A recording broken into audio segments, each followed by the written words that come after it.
नमस्कार, बहुत बहुत स्वागत है आपका बुलेटिन में। मैं हूं आपके साथ राजश्री थवाई। और चलिए बुलेटिन की शुरुआत करेंगे हम खबर के साथ। तो गोरखपुर के चौरी चौरा बवाल में बड़ी खबर हम आपको बता रहे हैं। पुलिस ने सपा के 3 नेताओं को मुख्य आरोपी बनाया है। सपा के 3 नेताओं पर 25-25 हजार का इनाम घोषित किया गया है। Chauri Chaura SO Subodh Kumar line attach किए गए हैं और सोशल मीडिया के जरिए भीड़ जुटाकर उपद्रव और बवाल मामले में 14 आरोपी जो है वो गिरफ्तार किए गए हैं।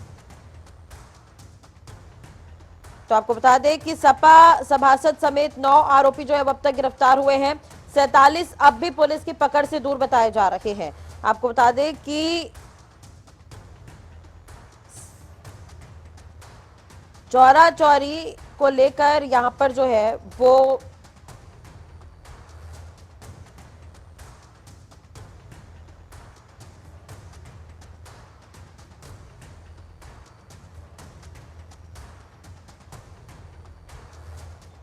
चौरी चौरा एसओ सुबोध कुमार जो है वो इस पूरे मामले पर जो है लाइन हाजिर किए गए हैं। ये बवाल हुआ था जिसके बाद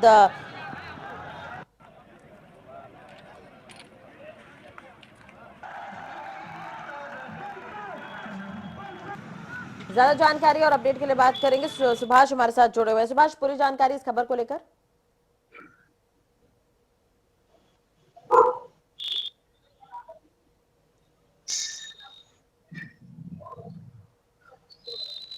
शायद मेरी आवाज उन तक नहीं पहुंच रही, दोबारा बातचीत करने की कोशिश करेंगे। तो सपा के 3 नेताओं पर 25-25 हजार का इनाम जो है वो घोषित किया गया है और जल्द ही गिरफ्तारी नहीं हुई तो इनाम की धनराशि बढ़ाई भी जा सकती है। और भी आरोपियों पर इनाम घोषित किया गया है। ये तस्वीर भी आप देख रहे हैं जब ये बवाल हुआ था। चौरी चौरा क्षेत्र के भोपा बाजार में बवाल करने के 2 नामजद आरोपी पिपराइच थाना क्षेत्र के ग्राम रसूलपुर टोला बरबसा के रहने वाले हैं। रविवार को पुलिस ने इन आरोपियों के घर पहुंचकर मुनादी भी करवाई थी। आपको बता दें कि अभी भी कई जो आरोपी हैं जिनकी तलाश जो है वो फिलहाल की जा रही है। तो गोरखपुर बवाल को लेकर पुलिस ने बड़ी कार्रवाई है। अभी इस पर क्या कुछ अपडेट है सुभाष? जी बिल्कुल राजश्री, मैं आपको बता दूं कि अब तक 14 की गिरफ्तारी हो चुकी है, लेकिन मुख्य आरोपी समेत 3 अभी भी सपा के जो नेता हैं वो फरार हैं। आपको बता दें कि जो पूर्व सपा का जो है वहां पे विधानसभा चुनाव लड़ने की जो प्रत्याशी था मनोरंजन यादव का लखनऊ में लोकेशन मिला है और बताया जाता है कि 3 जो है सपा के नेता थे जिन्होंने पूरी साजिश रची थी। और उसी दिन चूंकि मुख्यमंत्री का शपथ ग्रहण था लखनऊ में और यहाँ एक बड़ी साजिश जो है एलआईयू की रिपोर्ट में आई कि बड़ी साजिश रची गई थी, दंगा भड़काने की कोशिश की गई थी, जिसको लेकर पुलिस लगातार जो है 56 लोगों के खिलाफ जो है नामजद किया है। 200 लोगों को अन्य में जो है एफआईआर दर्ज किया है। कुल 6 मुकदमे यहाँ पे दर्ज किए गए हैं। आपको बता दें कि उस दिन जो है ट्रेन रोका गया और पुलिस के कई गाड़ियों पे पथराव किया गया, तोड़ फोड़ किया गया, जिसको लेकर पुलिस काफी सख्त यहाँ पे दिखी और काफी अधिकारियों की सख्ती के बाद मामला कंट्रोल में आया है। जी राशि, चलो, एक तरह से देखा जाए तो 25 मार्च को ये सब कुछ हुआ था। धनंजय यादव को शहीद का दर्जा देने की मांग लगातार की जा रही थी, लेकिन जिस तरह से क्या अब ये मुद्दा राजनीतिक मोड़ भी लेता हुआ नजर आ रहा है सुभाष? जी बिल्कुल पूजा, देखिए जब ये मनोरंजन यादव और 3 और नेताओं के जो सपा के जो सक्रिय नेता हैं इनका जब नाम आया है एलआईयू की रिपोर्ट में, तो उसके बाद पूरी तरीके से ये मामला राजनीतिक रंग लेते नजर आ रहा है। और उस पर आपको भी बता दें कि सीएम खुद इसको जो है इस खबर को इस चीज को जो है संज्ञान में लिया है, इस उपद्रव को संज्ञान में लिया है और लगातार अधिकारियों को वो मॉनिटरिंग कर रहे हैं। तो कहीं ना कहीं जो राजनीति पूरी तरीके से उभर के सामने आई है और सपा नेताओं की इसमें जो एंट्री देखी गई है, इसको लेकर कहीं ना कहीं जो राजनीति है ये राजनीति पूरी तरीके से गर्म दिखती हुई नजर आ रही है। चलिए, नजर बनाए रखेगा। अपडेट आपसे लेते रहेंगे। बहुत बहुत शुक्रिया तमाम जानकारी और बातचीत के लिए। वहीं दूसरी तरफ सुप्रीम कोर्ट लखीमपुर खीरी हिंसा मामले के मुख्य आरोपी आशीष मिश्रा की जमानत खारिज कर उसे फिर से जेल भेजे जाने की मांग वाली याचिका पर आज सुनवाई करेगा। पिछली सुनवाई में कोर्ट ने यूपी सरकार से गवाहों की सुरक्षा सुनिश्चित करने को कहा था। अब इलाहाबाद हाईकोर्ट ने केंद्रीय गृह राज्य मंत्री अजय मिश्रा टेनी के बेटे आशीष मिश्रा को इस मामले में जमानत दे दी थी। इससे असंतुष्ट होकर पीड़ित परिवारों के लोग सुप्रीम कोर्ट पहुंच गए थे। Chief justice NV Ramana, justice Suryakant और जस्टिस हेमा कोहली की पीठ इस मामले की सुनवाई कर रही है। मारे गए किसानों के परिवार ने वरिष्ठ वकील दुष्यंत दवे और वकील प्रशांत भूषण के जरिए आरोपी की जमानत रद्द करने की मांग सुप्रीम कोर्ट में रखी है। ये कहा है कि हाई कोर्ट ने जमानत देते समय अपराध की गंभीरता पर ध्यान नहीं दिया। राज्य सरकार को सुप्रीम कोर्ट में इसके खिलाफ अपील करनी चाहिए थी। अब इस पर भी उसने ऐसा नहीं किया। इस पूरे मामले में आज सुप्रीम कोर्ट सुनवाई करेगा। सुनवाई से पहले यूपी सरकार ने जवाब दाखिल कर सभी आरोपों को गलत बताया है। इसी खबर पर ज्यादा जानकारी और अपडेट के लिए बात करेंगे संवाददाता तौकीर खिदवाई हमारे साथ जुड़े हुए हैं। तौकीर, अब इस पूरे मामले पर किस तरह का मोड़ नजर आ रहा है? हालांकि विरोध यहां पर किया जा रहा था आशीष मिश्रा की जमानत को लेकर। जी बिल्कुल। अब उसने फिलहाल जो इस पूरी घटना को अगर देखेंगे तो घटना के में एक ड्राइवर की भी मौत हुई थी, हरिओम नाम था उसका, और बताया जा रहा था कि अगर आरोप बनते भी हैं तो हरिओम पे बनते हैं। तो फिलहाल यही एक बड़ी वजह है, क्योंकि जो बुलेट इंजरी की बात की गई थी वो पोस्टमार्टम में बुलेट इंजरी साफ नहीं हो पाई थी और दोबारा पोस्टमार्टम में भी बुलेट इंजरी का जिक्र नहीं आया है। तो कहीं ना कहीं यही सब ऐसी वजह है जो आशीष मिश्रा को बचा रही है। फिलहाल उनके लॉयर ने जो दलील रखी थी हाईकोर्ट में, उसमें उन्होंने कहा गया था कि जब बुलेट जो उन्होंने फायर का जो वीडियो आया था जिसमें वो शॉट करते हुए जा रहे थे आशीष मिश्रा, तो वो उनका कहना था कि वो सेल्फ डिफेंस में उन्होंने जो है वहां पर गोली चलाई थी और किसी भी किसान को गोली नहीं लगी।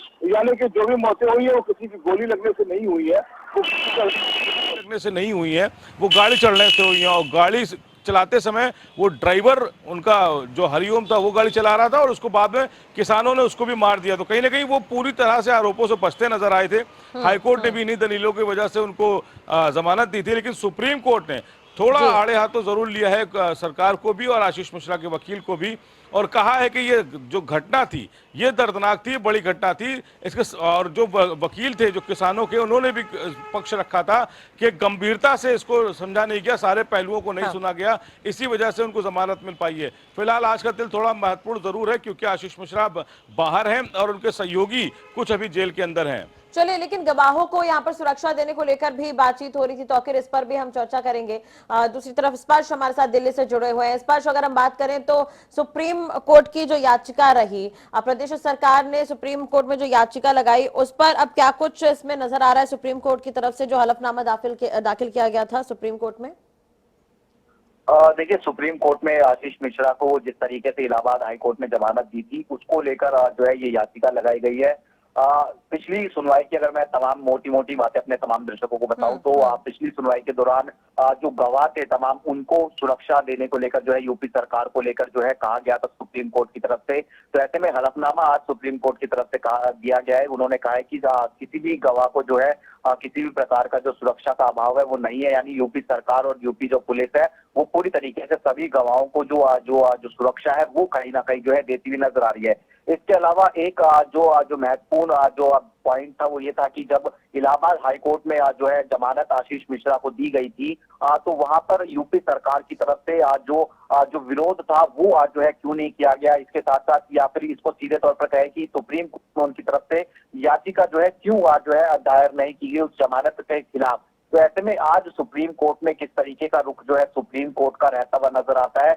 इससे बीच हम देख रहे हैं कि यूपी सरकार की तरफ से जो तमाम गवाह है जिनकी सुरक्षा को लेकर सवाल उठाए जा रहे थे याचिकाकर्ताओं की तरफ से, उनको लेकर जरूर जवाब दिया गया कि तमाम जो सुरक्षा तमाम जो गवाह है उनको कहीं ना कहीं जो सुरक्षा है यूपी सरकार प्रोवाइड करती हुई नजर आ रही है। चलिए, ठीक है, बहुत बहुत शुक्रिया स्पर्श तमाम जानकारी के लिए। तौकीर लगातार हमारे साथ जुड़े हुए हैं। तौकीर, एक तरह से जैसा कि स्पर्श भी जानकारी दे रहे थे कि 98 के लगभग गवाह हैं, उनकी सुरक्षा का ये बड़ा सवाल रहा है। अब किसानों की तरफ से क्या कुछ एक्शन इस पर लिए जा सकते हैं और पुलिसकर्मी सुरक्षा प्रदान करने के लिए क्या कुछ यहाँ पर कर रहे हैं प्रशासन की तरफ से? देखिए, जब लखीमपुर की घटना हुई थी 3 अक्टूबर को, उसके बाद से ही जो भी परिवार इसमें मारे गए थे, या यूं कहें कि जिनके परिवार के लोग मारे गए थे, 8 किसान जिनकी मौत हुई थी, उनके वहां उनके घरों पर पुलिस सुरक्षा बढ़ा दी गई थी। उन सभी परिवारों को जो मुआवजा देने के बावजूद पुलिस का पहरा था, वहां पर आम लोगों की एंट्री बहुत आसानी से नहीं हो पाती थी। कहीं 5 कहीं 7 सिपाही सभी के घरों पर आज तक मौजूद है। तो सुरक्षा तो फिलहाल सरकार की तरफ से मुहैया कराई गई सभी गवाहों को, या कहें कि इस केस से जुड़े हुए सभी लोगों को। लेकिन जो आज का मुद्दा है वो ये कि आशीष मिश्रा को आज जो उनकी जमानत हुई थी उसको रद्द कराने के लिए जो याचिका डाली गई सुप्रीम कोर्ट में, उस पर सुनवाई किस तरह से की जाती है और सुप्रीम कोर्ट क्या फैसला लेता है। क्योंकि सुप्रीम कोर्ट के जो चीफ जस्टिस हैं, जो चीफ जस्टिस ऑफ इंडिया है, वो भी इस पीठ का हिस्सा है, तो वो भी मौजूद रहेंगे। उन्होंने भी कई तरह के सवाल खड़े किए थे, हलफनामा भी मांगा था यहाँ पर राज्य सरकार से, तो जिसमें कहा गया था कि सभी जो गवाह हैं उनकी सुरक्षा सुनिश्चित कराई जाए। इसके अलावा जो बेल हुई थी उनकी हाईकोर्ट से, उसके ऊपर भी जो सवाल पूछे गए थे, और खास बात यह भी है कि राज्य सरकार ने इसका विरोध नहीं किया, तो इसका भी कहीं ना कहीं असर पड़ेगा। क्योंकि राज्य सरकार की तरफ से जब बेल हुई थी तो सुप्रीम कोर्ट की तरफ जाना चाहिए था, लेकिन सुप्रीम कोर्ट में किसी तरह की रुख नहीं किया राज्य सरकार ने।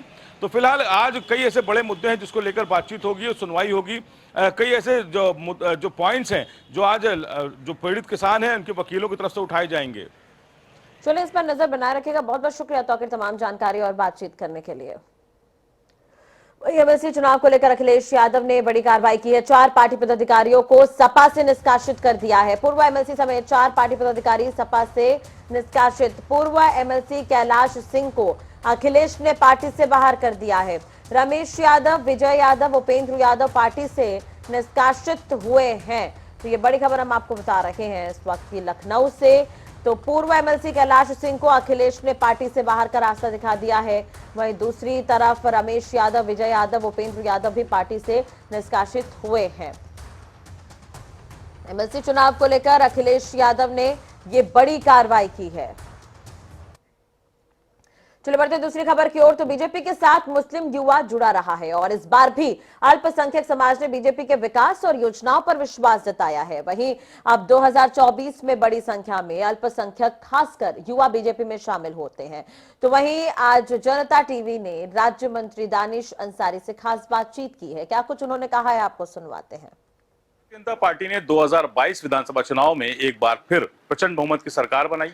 इस बार मंत्रिमंडल में कई ऐसे अहम चेहरे थे जो मंत्रिमंडल से बाहर हुए, और तो कई ऐसे नए नाम भी थे जो इस बार मंत्रिमंडल में शामिल हुए हैं। एक नाम हमारे साथ हैं, दानिश अंसारी जी हैं। दानिश अंसारी जी इकलौता मुस्लिम चेहरा है, भारतीय जनता पार्टी में जगह मिली है और 8% का वोट बैंक था वो भी भारतीय जनता पार्टी को इस बार मुस्लिम कम्युनिटी का मिला है। सर, क्या जरूरत इस बार ऐसी लगी आपको कि जो मुस्लिम था वो कहीं ना कहीं 83% एक बार समाजवादी पार्टी को, लेकिन भारतीय जनता पार्टी के पास भी 8% वोट शेयर गया, जिसमें यह भी देखा जा रहा था कि जो बसपा है और कांग्रेस उससे ज्यादा वोट भारतीय जनता पार्टी को मिला। क्या कहना चाहेंगे? देखिए, मैं आपके चैनल के माध्यम से तमाम हमारे अल्पसंख्यक समाज को धन्यवाद देना चाहूँगा कि उन्होंने 2022 के चुनाव में अपना पूरा प्यार वोट के रूप में, अपना आशीर्वाद वोट के रूप में भारतीय जनता पार्टी को दिया है। आज अल्पसंख्यक बड़ी संख्या में भारतीय जनता पार्टी से जुड़ रहा है, क्योंकि वो जानता है कि उनका जो सही मायनों में विकास है वो आदरणीय हमारे मोदी जी और योगी जी कर रहे हैं। ग्राउंड लेवल पर जो मूलभूत उनकी जो सुविधाएं हैं, उन सुविधाओं को पहुंचाने का काम हमारी सरकार कर रही है। और जो निःशुल्क राशन है, जो आयुष्मान योजना है, जो प्रधानमंत्री आवास है, इसका पूरा लाभ तमाम अल्पसंख्यक समाज को, मुसलमानों को बिना किसी भेदभाव के मिल रहा है। तो ये सारे कारण हैं कि आप देखिए कि 2017 के विधानसभा चुनाव हो, 2019 के लोकसभा चुनाव हो, या फिर उसके बाद 2022 का विधानसभा चुनाव हो, लगातार जो मुसलमानों का वोटिंग परसेंटेज है वो भारतीय जनता पार्टी के लिए बढ़ रहा है, क्योंकि मुसलमानों ने ये समझ लिया है कि उनका सही मायनों में विकास भारतीय जनता पार्टी कर रही है, मोदी जी कर रहे हैं, योगी जी कर रहे हैं। और जो विपक्ष जो भ्रम फैलाने का काम करता था, सपा बसपा ये जो कांग्रेस है, ये भ्रम, ये मिथक अब टूट चुका है। और उस भ्रम और मिथक टूटने का ये नतीजा है कि अब वो सत्ता से बाहर हैं और उनके पेट में अब दर्द हो रहा है कि कैसे मुसलमान इतनी भारी संख्या में मोदी जी पे विश्वास कर रहा है, योगी जी पे विश्वास कर रहा है। आप बागी बलिया से आते हैं। समाजवादी पार्टी के कई ऐसे दिग्गज नेता है जो चुनाव हार गए इस बार बलिया में। राम गोविंद चौधरी जैसा नाम था वहां पर। फिलहाल आगे की क्या तस्वीर दिखती है, क्योंकि भारतीय जनता पार्टी ने आप पर भरोसा जताया, राज्य मंत्री का आपको पद दिया है, अब आगे की क्या रणनीति दिखती है? देखिए, आगे की कोई रणनीति नहीं है। हमारा एकमात्र एजेंडा है कि उत्तर प्रदेश के विकास के लिए काम करें। उत्तर प्रदेश की सरकार पूरी निष्ठा के साथ आम जनता के हित के लिए काम करेगी। बीते 5 साल में उत्तर प्रदेश के लोगों ने देखा कि आदरणीय योगी जी पूरी मेहनत के साथ, लगन के साथ आम जनता के हित के लिए लगातार काम कर रहे हैं। और यही जो भरोसा जो जगह आम जनता में, तभी हमने एक इतिहास रचा कि एक मुख्यमंत्री दोबारा शपथ लिया है उत्तर प्रदेश में लगातार। ये एक ऐतिहासिक ये क्षण था। दानिश अंसारी जैसा यूथ चेहरा मंत्रिमंडल में शामिल है, और यूथ जो बहुत इंपॉर्टेंट जो कहा जाता है किसी भी संगठन के लिए बहुत जरूरी होता है, क्योंकि एक बड़ा तबका है यूथ का। अब वो यूथ आपकी तरफ नजर उठा के देख रहा है, क्योंकि एक आपके मंत्रिमंडल में शामिल होने से सबको एक उम्मीद जगी है कि शायद हमको भी जगह मिल सकती है, कभी भारतीय जनता पार्टी जगह दे सकती है। तो फिलहाल अब यूथ को कैसे और कनेक्ट करेंगे, क्योंकि फिर एक चुनाव सामने दिख रहा है? देखिए, निश्चित तौर पे बहुत महत्वपूर्ण जिम्मेदारी है जो मुझे मिली है, और मैं तमाम नौजवानों को, मुसलमानों को, उनके हित के लिए काम करूंगा। जो सरकार की हमारी योजनाएं हैं नौजवानों के लिए, मुसलमानों के लिए, अल्पसंख्यकों के लिए, उन तमाम योजनाओं को मैं ग्राउंड पे ले जाने की पूरी ईमानदारी के साथ प्रयत्न करूंगा। और भी हम कैसे नए नए आइडियाज़, नए नए तरीके ऐसे ला सकते हैं जिससे कि अल्पसंख्यकों का भला हो सके। और भी हम आगे प्लान कर रहे हैं कि हम IIT के, IIM के बंदों से कनेक्ट करेंगे, वहाँ के स्कॉलर से, वहाँ के प्रोफेसर से कनेक्ट होंगे, और उनसे भी हम सुझाव लेंगे कि हम आने वाले दिनों में अपने अल्पसंख्यक समुदाय के लिए, उत्तर प्रदेश की तरक्की के लिए कैसे बेहतर काम कर सकते हैं। एक आखिरी सवाल आपसे है कि जो अन्य दल हैं वो कहीं ना कहीं मुस्लिम को रिझाने के लिए तरह तरह के जो बातें होती हैं, वादे होते हैं, किए जाते हैं, भारतीय जनता पार्टी की तरफ से खासकर नहीं किए जाते हैं ऐसे। तो अभी क्या लगता है कि अब जो यूथ है, क्या वो उस तरह से, उस नजरिए से भारतीय जनता पार्टी के साथ जुड़ेगा? देखिए, हम कहते नहीं हैं, हम करने में बिलीव रखते हैं। भारतीय जनता पार्टी की सरकार जब से केंद्र में आई है और उत्तर प्रदेश में आई है, आप देखिएगा कि हम कहते कम हैं लेकिन हम ठोस काम करते हैं। आप राशन एक बड़ा उदाहरण है। पूरे उत्तर प्रदेश में बिना भेदभाव के राशन वितरण हुआ है, और उसका बड़ी संख्या में लाभ आम जो है अल्पसंख्यक वर्ग के लोगों को मिला है, सीधे तौर पे बिना भेदभाव के। एक भी ऐसा केस उत्तर प्रदेश में नहीं आया है जहां कोई अल्पसंख्यक ये कहा हो कि मैं अल्पसंख्यक होने के नाते मुझे किसी सरकारी योजना का लाभ नहीं मिला है। पूरी ईमानदारी से हम अपनी तमाम योजनाओं को ग्राउंड लेवल पे ले जा रहे हैं, और जो भी उस योजनाओं का हकदार है उस योजना का लाभ उस तक सीधा मिले, यह हम सुनिश्चित कर रहे हैं। बहुत शुक्रिया हमसे बात करने के लिए। दानिश अंसारी जी हैं जो चेहरा बन चुके हैं, अब राज्य मंत्री हैं भारतीय जनता पार्टी की दूसरी सरकार में। तो फिलहाल इनका कहना है कि जो युवा है, ये खासकर जो अल्पसंख्यक वर्ग का जो युवा है, वो भारतीय जनता पार्टी के साथ बड़ी तादाद में जुड़ रहा है, और 2024 में एक बार फिर बदलाव करने वाला है। कैमरा पर्सन राजेश के साथ जनता टीवी लखनऊ। चलिए बात कर लेते हैं इस वक्त की बड़ी खबर जो देहरादून से है। उत्तराखंड विधानसभा सत्र का आज दूसरा दिन। अनुपूरक बजट पर आज विभागवार चर्चा होगी। सदन के पटल पर 2 विधेयक रखे जाएंगे। सदन के भीतर विपक्ष हमलावर आए नजर आएगा, और महंगाई, बेरोजगारी के महत्वपूर्ण मुद्दे जो है वह सदन में उठाए जाएंगे। सरकार को घेरने की तैयारी है विपक्ष की। आपको बता दें कि सदन में कल सीएम पुष्कर सिंह धामी ने करीब 21,000 करोड़ का लेखानुदान पेश किया। अब सदन में आज लेखानुदान पास होना है। ये लेखानुदान 4 महीने के लिए सदन में रखा गया है। विकास के कार्यों के साथ ही विभिन्न योजनाओं पर बजट खर्च होना है। महंगाई को लेकर पहले दिन विपक्ष के तेवर जो है वो तल्ख रहे।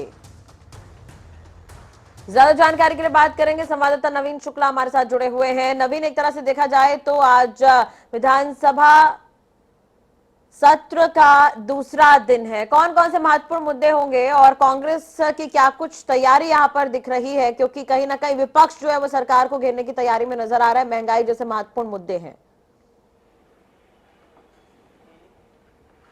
जी, निश्चित तौर पर आज विधानसभा का दूसरा जो दिन है, कहीं ना कहीं हंगामेदार होने की संभावना जताई जा रही है। कहीं जो विपक्ष है वो लगातार सत्ता पक्ष पर हावी होने के लिए तैयारी में है। इसके साथ ही अगर सरकार की बात की जाए तो सरकार ने भी साफ तौर पर ये कहा है कि जो भी प्रश्न उठाए जाएंगे उसका समुचित जवाब दिया जाएगा। तो कहीं ना कहीं आज विधानसभा का सत्र का जो सत्र होगा वह हंगामेदार होने की संभावना है। इसके साथ ही मैं बताना चाहूंगा कि आज उत्तराखंड एकल खिड़की सुगमता अध्यादेश रखा जाएगा। इसके साथ ही उत्तराखंड अग्निशमन आपात जो स्थिति आती है उसके लिए जो एक विधेयक है उसको पेश किया जाए। तो कहीं ना कहीं एक बड़ा मुद्दा आज विधानसभा में पेश होने वाला है, क्योंकि लगातार ये पहाड़ों पर लगातार ये गर्मियों में एक जरूर बात आती है कि आग लगने की घटनाएं होती है। तो इन चीजों पर किस तरीके से निरंतर पाया जाए और किस तरीके से इस बजट को किस मद में दिया जाए, तो यह इसको लेकर चर्चा होने वाली है। लगातार विपक्ष अपनी मांग उठाता रहा है कि सरकार ने महंगाई के मुद्दे पर कुछ नहीं किया है, इसके साथ ही जो स्मार्ट सिटी का मुद्दा है इस पर कुछ नहीं है। तो कहीं ना कहीं विपक्ष भी हावी होता हुआ भी नजर आ रहा है। कल की बात की जाए तो कल भी अनुपमा रावत साफ तौर पर विधानसभा पहुंची थी और महंगाई के मुद्दे को लेकर विधानसभा परिसर में ही धरना दे दिया था। तो कहीं ना कहीं हंगामेदार होने की संभावना जताई जा रही है। विधानसभा का जो सत्र होगा वह पूरी तरीके से हंगामेदार होने वाला है। चलिए, एक तरह से देखा जाए तो विधानसभा का जो सत्र का दूसरा दिन है आज, और लेखानुदान भी आज पास होना है। नवीन, इसे लेकर जानकारी।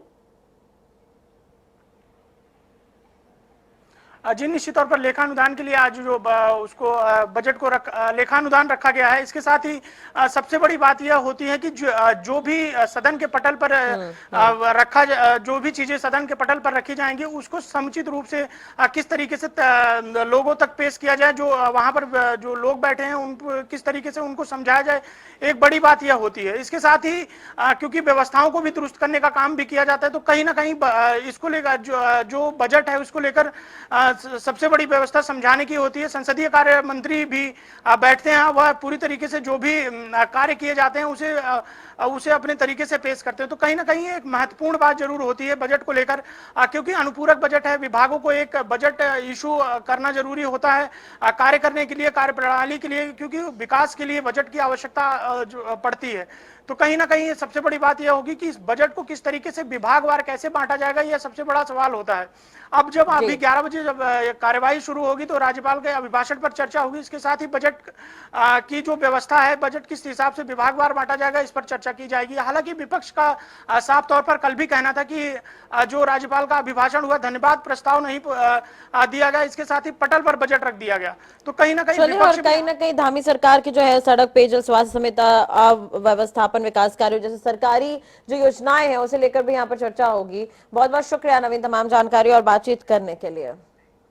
उत्तराखंड में सीएम पुष्कर सिंह धामी ने कैबिनेट मंत्रियों को विभागों का बंटवारा कर दिया है। कार्मिक, गृह, कारागार, आबकारी, श्रम, पर्यावरण संरक्षण और नागरिक उड्डयन समेत 23 विभाग जो है वो सीएम धामी ने अपने पास रखे हैं। पिछले कार्यकाल में उनके पास 12 मंत्रालय थे। इस बार कुल सीएम ने 23 विभागों को अपने पास रखा है। वहीं वरिष्ठ कैबिनेट मंत्री सतपाल महाराज के मंत्रालय में भी कोई छेड़छाड़ नहीं की गई है। सतपाल महाराज को लोनीवी, सिंचाई, पर्यटन, धर्मस्व, संस्कृति, जलागम प्रबंधन और